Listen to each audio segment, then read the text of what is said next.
Wala, lokon lang yan eh. Pag maalat na, wag mo hugasan. Pag maalat.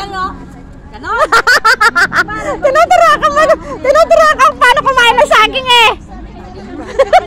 Wala kang jowa. Wala lang ako jowa, pero ate Jay, aslan ako dyan. Aslan siya pagkain ng saging. Aba? Wala kang asawa? Wala. Wala yata. Pero wala kang asawa? Niwalayan. Nakakalungkot naman yung wala. Hindi niya ako niwalayan. Niwalayan niya. Niwalayan ko. Bakit niwalayan? Magpagamit ka kahit sa kapitbahay.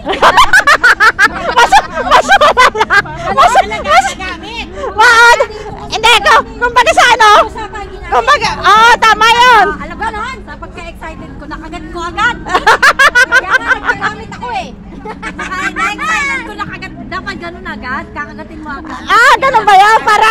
Ay, wala pa yan kasama. Hindi. O yan na, tower sa air, sir. Huwag maririnig niya kababuyan. Okay na ka-live yata.